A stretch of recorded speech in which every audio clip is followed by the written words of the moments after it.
En la mañana le quiero agradecer a Sebastián Rivadeneira, que está conectado con nosotros vía telemática. Entiendo que anda por el centro del país, por la provincia de Tungurahua.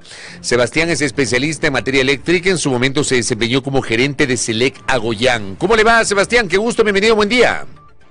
Muy buenos días, Fabricio, y un cariñoso abrazo a toda nuestra audiencia. Gracias a usted por la gentileza de atender esta invitación. A ver, la pregunta del millón que creo que muchos nos hacemos es si en realidad hay un riesgo real de que para el próximo estiaje, miren ustedes que estamos en una temporada seca, o sea, realmente estamos con una temperatura incluso muy elevada acá en esta parte del Callejón Interandino. No sé cómo está la situación en el Austro, no le hemos dado seguimiento a lo que está pasando en la región amazónica, pero hay el riesgo de que en el siguiente estiaje Ecuador vuelva a enfrentar racionamientos, apagones. ¿Cómo está la situación hoy, Sebastián?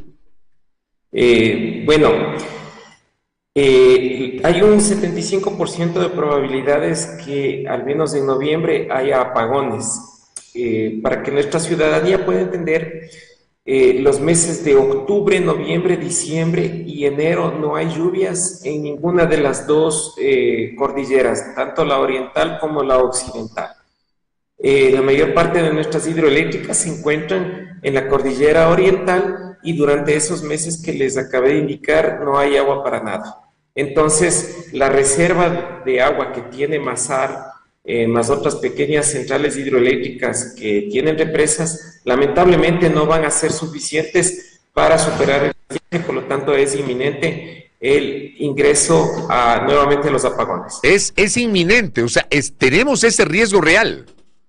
Sí, tenemos ese riesgo real porque ya el SENACE hace unos meses atrás indicó que había un déficit de potencia de alrededor de 1000 megavatios. Entonces, con la barcaza que se va a instalar en las próximas semanas, apenas son 110 megavatios, situación que no es suficiente. Claro que Selec ha anunciado que va a instalar, todavía la cifra tampoco la clarifican, entre 200 y 300 megavatios de generación con motores de combustión interna en tierra en subestaciones de la costa, pero todavía no se ha anunciado si esos procesos ya han sido lanzados, adjudicados, el tiempo de instalación de estas obras, que no solamente es instalar los motores, sino toda una infraestructura petrolera en donde tenga tanques de contención para estos hidrocarburos. Oiga, ¿y qué pasa con el tema de la famosa barcaza que supuestamente está viniendo? Esta polémica por el contrato, las declaraciones de la semana anterior del ministro de Transporte y Obras Públicas que estuvo encargado de la cartera de energía. ¿La barcaza puede ser o no una solución por lo menos temporal?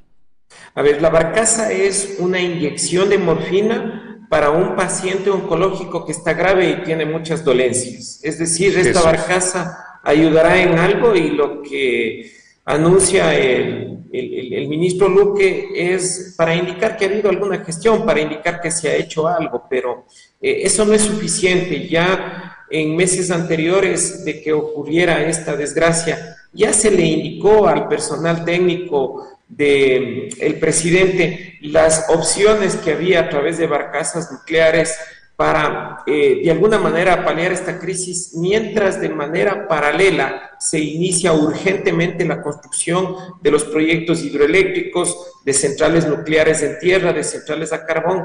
Pero lamentablemente el personal, los asesores que le rodean al presidente prácticamente impiden que esta información llegue, y el presidente toma decisiones equivocadas, como es la ratificación de algunos funcionarios que han venido dándose las vueltas por las instituciones del sector eléctrico durante los últimos 10 y 20 años. O sea, estos funcionarios siguen siendo parte del sector.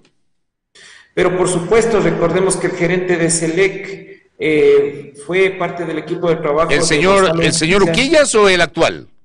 El actual fue parte me estoy refiriendo a Fabián Calero. Fabián Calero fue parte del equipo de trabajo de Gonzalo Uquillas, y él ha indicado que estaba en un área de planificación, pero al estar en un área de planificación no solamente es cuestión de hacer trabajo de escritorio y de papeles. ¿Dónde está la gestión para conseguir más recursos y el inicio de la ejecución de las obras que tanto el país lo necesita? Entonces son corresponsables de esta catástrofe. Desde el año 2016, que se construyó Coca-Cola Sinclair, ninguno de los gobiernos, tanto de Moreno, de Lasso ni el actual, han iniciado la construcción de nuevos proyectos hidroeléctricos de energía firme, porque la energía solar, la energía eólica, estamos dependiendo de eventos meteorológicos que son intermitentes y que solamente tenemos pocas horas al día, cuando el país, para el desarrollo económico, lo que necesita es energía firme, permanente, para apalear esta grave crisis y la voraz demanda de 450 megavatios anuales, lo cual está proyectado que para el 2025 al menos tengamos 5.000 megavatios de demanda pico, lo cual es insuficiente con el parque térmico, con todas las centrales hidroeléctricas que tenemos. Así que seguiremos desperdiciando los recursos, seguiremos quemando combustibles fósiles y sobre todo le seguiremos dando a Colombia 281 millones de dólares por importaciones que hubo en el año 2023. Este valor de 281 millones de dólares hubiese servido tranquilamente para construir una central de 140 megavatios, lo cual hubiese ayudado mucho a la escuálida economía del Ecuador. ¿Cuál es o cómo ha sido la evolución de la situación eléctrica en los últimos años? Entiendo que usted tiene una data que nos puede un poquito graficar cómo ha evolucionado justamente este panorama que nos ha llevado a esta situación tan crítica, Santiago. Sebastián, perdón. Sí, gracias. Bueno, en el año 2016, cuando entra en operación Coca-Cola Sinclair, prácticamente el Ecuador tenía un crecimiento anual de la demanda de alrededor de 300 megavatios. Eso significaba que desde el año 2016 aproximadamente se podía surtir unos 5 años más de energía sin tener que depender de importaciones de energía u otro tipo de fuentes. Entonces, al momento que se terminó el 2016, cada gobierno al menos debe inaugurar entre 300 y 500 megavatios por año de proyectos de energía firme. Es decir, que todas esas centrales eólicas y solares lamentablemente no contribuyen de manera efectiva a solucionar el problema. Entonces, ya en el año 2019, con el inicio del gobierno de Moreno, lamentablemente nunca se presentaron ningunos proyectos y ahí es cuando entra la gestión de Gonzalo Urquillas en la SELEC, en donde prácticamente se han pasado con un portafolio, dicen ellos, de proyectos y anuncian cantidades exorbitantes que solamente están en papel. Pero el plan maestro de electrificación, lamentablemente, ante estos incumplimientos, no solamente en generación, sino en transmisión, subestaciones, han hecho que este plan sea caduco y se deba renovar y pensar en nuevas fuentes de generación que sean mucho más baratas que quemar combustibles fósiles. Me estoy refiriendo a las centrales nucleares que pueden brindar energía firme y permanente para una solución definitiva. Adicional, otras fuentes energéticas son las centrales a carbón, ya que este recurso natural lo poseen muchos países, incluido nuestro vecino Colombia, y es mucho más barato, se podría generar a 7.5 centavos del kilovatio hora cuando la empresa distribuidora los vende a 9. Mientras que otras centrales como esta barcaza o los motores que están intentando instalar tiene un costo de 19 centavos del kilovatio hora, es decir, el sector eléctrico continúa a pérdida.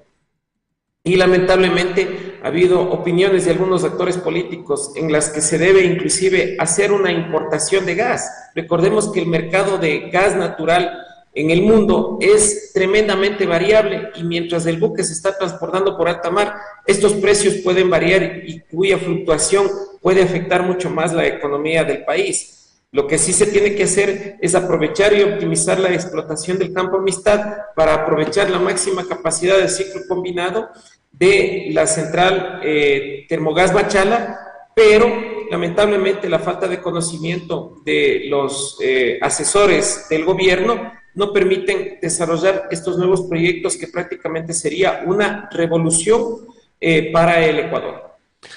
Correcto, doctor.